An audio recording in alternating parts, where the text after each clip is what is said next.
πόλη μας, στην πρωτεύουσα της περιφέρειας, βρίσκεται ένας αγαπημένος μου φίλος, ως Γενικός Γραμματέας στο Υπουργείο Πολιτικής Προστασίας, ο Δημήτρης Αναγνωστάκης, με ένα βιογραφικό δημόσιων δράσεων και δημόσιας επαφής πάρα πολύ συγκεκριμένο. Ο κύριος Γενικός έχει μία δράση συνδικαλιστική, είναι εκπαιδευτικός, είναι τέος δήμαρχος του αγαπημένου Δήμου Χαλκίδας, Χαλκιδαία, και περιφερειακός σύμβουλος στο Περιφερειακό Συμβούλιο της Στερεάς Ελλάδος. Χαίρομαι ιδιαίτερα που εδώ βρίσκονται και όλοι οι επικεφαλείς τόσο του επιτελείου όσο και των εκπροσώπων των αστυνομικών δυνάμεων της περιφέρειας Πελοποννήσου και της ευρύτερης περιφέρειας. Άκουσα με μεγάλη προσοχή την πρόταση. Θέλω να επισημάνω 2-3 πράγματα. Βλέποντας το τελικό συμπέρασμα, θεωρώ ότι η προσπάθεια αναδιάταξης και αναδιάρθρωσης δεν υπακούει αυστηρά σε οικονομικά κριτήρια, ούτε κάνει οικονομίες κλίμακος, κάτι που εξ αρχής θα ήταν ενοχοποιημένο στη συνείδηση τη δική μας, στη συνείδηση των πολιτών και βέβαια στους άνδρες και στις γυναίκες των υπηρεσιών της αστυνομίας. Γιατί βλέπω ότι το τελικό κέρδος είναι περίπου στις 54.000-55.000. Εκεί μας, φίλες και φίλοι, σας καλωσορίζω σήμερα εδώ στην πρωτεύουσα της Αρκαδίας, στην πρωτεύουσα του Μοριά, στην Τρίπολη, στην ιστορική Τρίπολη. Και θέλω να σας συγχαρώ πραγματικά για την πρωτοβουλία αυτή που είχατε, να θέσετε σε διαβούλευση ένα σημαντικό θέμα. Το θέμα της ασφάλειας των κατοίκων της Πελοποννήσου. Πάντα πίστευα στη συζήτηση και νομίζω ότι μέσα από τις συζητήσεις πάντα βγαίνει κάτι καλό. Άκουσα με πολύ προσοχή τις προτάσεις και νομίζω ότι είναι πραγματικά σε θετική κατεύθυνση. Ειδικά για την Αρκαδία, την οποία έχω την τιμή να εκπροσωπώ, νομίζω ότι η πρόταση είναι πολύ ρεαλιστική και θα φέρει αποτελέσματα. Αν υπήρχαν κάποτε, αγαπητέ κύριε Κουκούτσι, διάφορα αστυνομικά τμήματα, δεν υπήρχαν ούτε λόγω υπουργών, ούτε λόγω κάποια σπίτια. Υπήρχαν γιατί η Αρκαδία είναι ένα δυσπρόσιτο κομμάτι της Πελοποννήσου, ένα ορεινό κομμάτι. Ήταν πολύ πιο δύσκολες κάποτε οι μετακινήσεις, γιατί τώρα που βελτιώθηκε το δικό δίκτυο, και για να πάει κάποτε κάποιος από Δημητσάνα στη Βιτίνα ήρθε 3 ώρες. Γι' αυτό λοιπόν υπήρξε η ανάγκη να γίνουν τόσα αστυνομικά τμήματα. Δεν νομίζω ότι έπαιξε ρόλο κάποιος άλλος παράγοντας που εσείς αφήσατε να εννοηθείτε. Δεν είπα για το Λαλιώτικο τμήμα. Δεν είπα για Λαλιώτικο. Έρχεται στο χωριό του Λαλιώτη δεν υπάρχει αστυνομικό τμήμα. Γιατί μιλάμε για την Γορτινία αυτή τη στιγμή, γιατί η Δημητσάνα. Κυρία Αντιπροσωπεία, θα μου επιτρέψετε. Όποιος ακολουθεί στο βήμα μπορεί να κάνει την όποια αναφορά, αλλά ας μην κάνει αναφορά στο πρόσωπο που έβαλε το ζήτημα, γιατί έτσι θα ζητηθεί επί προσωπικού μετά και θα πάμε σε μια διαδικασία βουλής και δεν είναι αυτός ο σκοπός μας. Γιατί πέρασε ένα μήνυμα ότι στην Αρκαδία έχουν γίνει τα αστυνομικά τμήματα επειδή υπήρχαν κάποιοι παράγοντες. Νομίζω ότι ήταν άλλοι λόγοι, και οι λόγοι ήταν πραγματικά γεωγραφικοί και λόγω του αναγλύφου της περιοχής. Νομίζω ότι τα 2-3 αστυνομικά τμήματα στην Αρκαδία, τα οποία αυτή τη στιγμή θα κλείσουν, το βλέπω λογικό. Και το Στάδιο και το Λεβίδι είναι κοντά στην Τρίπολη και νομίζω ότι πολύ πιο εύκολα θα αστυνομευτεί η περιοχή από το μεγάλο, το δυναμικό της Τρίπολης. Αυτό το οποίο θα τονίσω ιδιαίτερα, το οποίο ξέρω ότι η Αρκαδία έχει λιγότερες οργανικές θέσεις. Νομίζω είναι ο μόνος νομός στην Πελοπόννησο που έχει 50 οργανικές θέσεις κάτω από το μέσο όρο. Αυτό πρέπει να δούμε, γιατί δεν έχει σημασία τώρα πόσα αστυνομικά τμήματα είναι, πόσο στελεχωμένα είναι αυτά, έχει σημασία. Αν λοιπόν αυτά δεν είναι στελεχωμένα, τότε θα υπάρξει πρόβλημα. Και ένα άλλο πρόβλημα το οποίο υπάρχει στο νομό Αρκαδίας είναι ότι υπάρχουν πάρα πολλοί αστυνομικοί αποσπασμένοι σε άλλες περιοχές. Κάποιος μου έλεγε συγκεκριμένα ότι υπάρχει αποσπασμένος αστυνομικός από το Λεωνίδιο στο Άγιο Όρος. Αυτό κάποια στιγμή πρέπει να το δούμε και νομίζω ότι η επιτυχία του εγχειρήματος από το οποίο το θεωρώ θετικό θα είναι και το αποτέλεσμα θα είναι εάν λειτουργήσουμε σωστά, αν στελεχωθούν τα τμήματα σωστά και αν υπάρχει αστυνόμευση.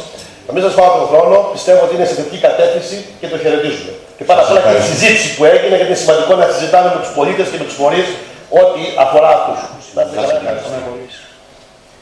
Καταρχάς να σας ζητήσω συγγνώμη για την ένταση η οποία προκλήθηκε Και φυσικά με τον φίλο τον Πέτρο νομίζω ότι είναι πολύ περισσότερα εκείνα τα οποία μας συνδέουν από εκείνα τα οποία μας χωρίζουν.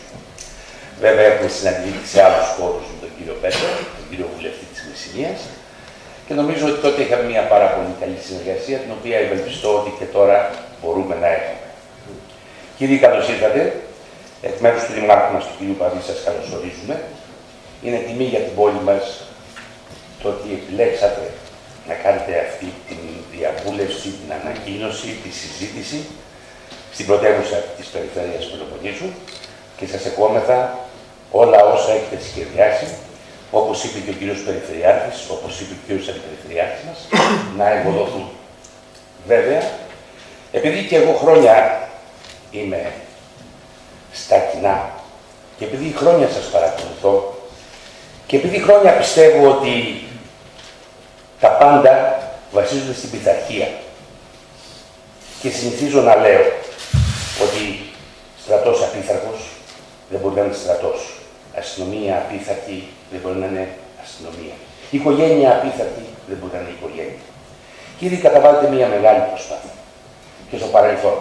Βέβαια, σχεδιασμοί κατ' επανάληψη έχουν γίνει. Ίσως δεν είχαν βγει και στη διαβούλευση, αλλά κατ' επανάληψη και έχουν χαθεί ή δεν έχουν εφαρμοστεί. Εύχομαι λοιπόν ο δικός σας ο σχεδιασμός όντως να ευοδοθεί. Αλλά σας έχουν συρρυκνώσει. Και πρέπει να το αντιληφθείτε αυτό. Και με σχεδιασμούς οι οποίοι προφανώς βασίζονται στο να μην είναι σχεδιασμοί, να είστε βέβαιοι ότι αποτέλεσμα δεν μπορεί να υπάρξει. Αριθμητικά είσαστε λίγοι και όλο γίνεστε και λιγότεροι. Τώρα λοιπόν συρρυκνώνετε και τα αστυνομικά τμήματα. Εγώ θα πω ότι ο σχεδιασμός σας μπορεί να είναι άριστος. Πώς θα υλοποιηθεί, πώς θα καλυφθούν αυτές οι πολύ μεγάλες αποστάσεις και πώς είναι δυνατόν να καλυφθεί ο σχεδιασμός σας όταν η εγκληματικότητα αυξάνεται. Αυτή είναι η αλήθεια. Όταν οι αλλοδαποί αυξάνουν. Όταν οι αλλοδαποί θα αυξηθούν ακόμα περισσότερο και το απέφχονται. Και το απέφχονται αυτό. Όταν τα οικονομικά σας κάθε χρόνο είναι και λιγότερα. Αυτά τα οποία τα χρήματα που σας διαθέτουν για την ελληνική αστυνομία είναι κάθε χρόνο και λιγότερα. Γνωρίζουν οι Δήμοι τι είναι αυτό το οποίο προσφέρουν στην ελληνική αστυνομία και όπου υπάρχουν αστυνομικά τμήματα. Το γνωρίζετε και εσείς. Ο κύριος Περιφερειάρχης προηγουμένως και ο κύριος Αντιπεριφερειάρχης αναφέρθηκαν και σε νούμερα και σε προσπάθειες και σε προσπάθειες οι οποίες δεν έχουν ευοδοθεί ακόμα, δεν έχουν τελεσυνδικήσει ακόμα. Άρα, εσείς πιστεύετε ότι όντως αυτός ο σχεδιασμός θα πει έτσι από τα γήπεδα. Βέβαια, έτσι όπως είναι αυτή τη στιγμή και το νομοθετικό πλαίσιο, δεν νομίζω ότι κάποιος θα μπορέσει να αντιμετωπίσει την παραβατικότητα που γίνονται μέσα στα γήπεδα. Δεν μπορεί κάποιος να κάνει σύλληψη μέσα στο γήπεδο. Εάν ο κόσμος θρηνήσουμε θύματα, ποιος θα αναλάβει την ευθύνη? Εσείς θα την αναλάβετε. Και η ευθύνη θα είναι στην αστυνομία. Λοιπόν, το δεύτερο είναι πρακτικό. Με το αστυνομικό τμήμα και την τροχιά της Τρίπολης έχουμε άψογη συνεργασία. Όσες φορές ζητήσαμε τη βοήθειά τους, κάναμε το καλύτερο δυνατό. Και δεν είναι μόνο η παραβατικότητα σε εκλεψιές, σε εγκλήματα, η παραβατικότητα μπορούμε να τη δούμε και στην καθημερινή στην εύρυθμη λειτουργία μιας πόλης. Εάν καταργήσετε τμήματα στα 2 και Λεβδίου, τα συγχωνεύσετε με το τμήμα της Τρίπολης. Το μισό στάδιο και το μισό Λεβδίου. Όταν θα χρειαστούμε αστυνομική δύναμη, είτε για να γράψει παραβάσεις, είτε για να διευθετήσει θέματα πολιτών, εάν κάποιο περιπολικό φύγει από την Τρίπολη, να πάει να διευθετήσει μία διένεξη 2 αγροτών, θα κάνει 20 λεπτά να πάει στο Λεβίδι, να πω και 5 λεπτά να διευθετήσει. Και άλλα 20 λεπτά να γυρίσει στην Τρίπολη, 40 λεπτά.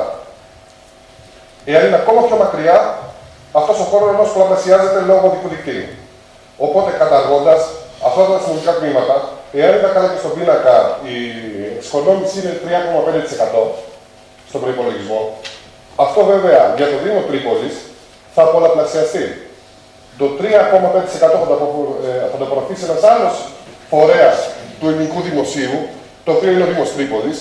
Κάνω λάθος, κύριε Πρόεδρε. Για να Λάθος μπορέσουμε- κάνει, μην μου λέτε ότι κάνει λάθος. Για να Κάνει μπορέσουμε- λάθος. Είναι λάθος η προσέγγιση, κύριε Πρόεδρε, της Για να μπορέσουμε να Δημοτικής καλύψουμε- Κοινότητας και θα σας εξηγήσω γιατί είναι λάθος, αφού ολοκληρώσετε όμως. Πολύ ευχαριστώ. Η άποψή μου όμως, έτσι όπως το διαβάζω, είναι ότι για να μπορέσουμε σαν Δήμος να καλύψουμε με κάποιο τρόπο την έλλειψη αστυνόμευσης που θα αντιμετωπίσουμε, θα πρέπει με κάποιο τρόπο εμείς να το ολοκληρώσουμε. Αυτό δεν είναι κόστος για τον προϋπολογισμό της χώρας και όχι μόνο για τον προϋπολογισμό του Υπουργείου Δημόσιας Τάξης. Της περιφέρειας και συνάδελφοι της πρωτοβάθμιας τοπικής αυτοδιοίκησης. Ελέγχθηκαν πολλά. Εγώ να επικεντρώσω σε κάποια σημεία τα οποία θεωρώ πιο σημαντικά, ότι για περιοχές όπως είναι ο Δήμος Βορτινίας, για την επαρχία, δηλαδή την ελληνική επαρχία, την περιφέρεια, η παρουσία οργανωμένων υπηρεσιών, κρατικών ή δημοτικών, δεν είναι ένα θέμα απλά αριθμητικό. Δηλαδή, αναφέρθηκαν και από άλλους δημάρχους αντίστοιχα θέματα, το να υπάρχει σε μια περιοχή ορεινή και δύσβατη η παρουσία της αστυνομίας, όπως υπάρχει το σχολείο σε ένα χωριό, όπως υπάρχει ο παπάς, είναι και θέματα τα οποία και επηρεάζουν την ψυχολογία του πολίτη, αλλά και επηρεάζουν και την πορεία του τόπου. Δηλαδή, θα έρθει κάποιος να κάνει μια επένδυση σε μια περιοχή η οποία είναι δύσβατη. Αυτός θα έχει μια οικογένεια, θα φτιάξει ένα σπίτι. Χρειάζεται να έχει τις υποδομές τις κοινωνικές για να έρθει να κάνει την επένδυσή του. Χρειάζεται να έχει το κέντρο υγείας. Γι' αυτό, καταρχάς, βλέπω θετικά ότι στην ανάλυση που γίνεται και στην παρουσίαση δεν λαμβάνονται υπόψη καθαρά τεχνικά και αριθμητικά κριτήρια, αλλά λαμβάνονται και υπόψη η ιδιαιτερότητα της κάθε περιοχής. Αυτό είναι πολύ σημαντικό σε μια εποχή όπου έχουμε αρχίσει όλα να τα κοστολογούμε και να βρίσκουμε κόστος-απόδοση. Πολλές φορές αυτή η απόδοση δεν είναι μετρήσιμη. Δηλαδή, το αν ερημώσουν κάποια χωριά στην επαρχία δεν φαίνεται αυτό σε κάποιο νούμερο, φαίνεται μετά από κάποια χρόνια που μειώνεται το εθνικό προϊόν. Αλλά εκείνη την ώρα δεν είναι μετρήσιμη. Είναι σημαντικό λοιπόν σε αυτό το σχεδιασμό να λαμβάνουμε τις ιδιαιτερότητες. Και βλέπω ότι έχει ληφθεί υπόψη, ιδιαίτερα για το Δήμο της Βορτινίας. Εφόσον είναι ανάγκη να γίνει κάποια συγχώνευση, ας δεχθούμε ότι θα πρέπει να κλείσουν κάποια αστυνομικοί σταθμοί, γιατί υπήρχε και ένας αστυνομικός σταθμός στη Βιτίνα, ο οποίος νομίζω ότι εκ των πραγμάτων έχει αδρανοποιηθεί και κλείνει το αστυνομικό τμήμα των Λαγκαδίων.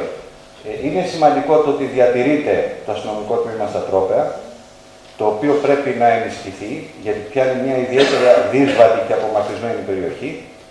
Και θα ήθελα να αναφερθώ σε αυτό το οποίο αναφέρθηκε ο κ. Αντιπεριφερειάρχης νωρίτερα, το οποίο είναι ένα πρόβλημα το οποίο το έχουμε σε όλες τις δημόσιες υπηρεσίες σε περιοχές όπως είναι ο Δήμος Βορτινίας.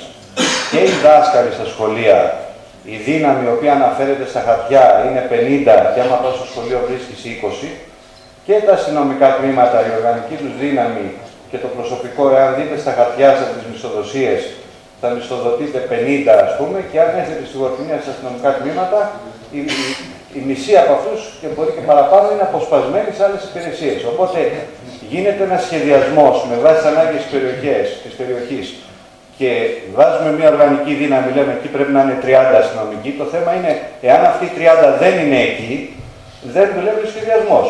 Γιατί πλέον κάνουμε ένα σχεδιασμό στον οποίο κάνουμε τους μισούς από όσους έχουμε σχεδιάσει.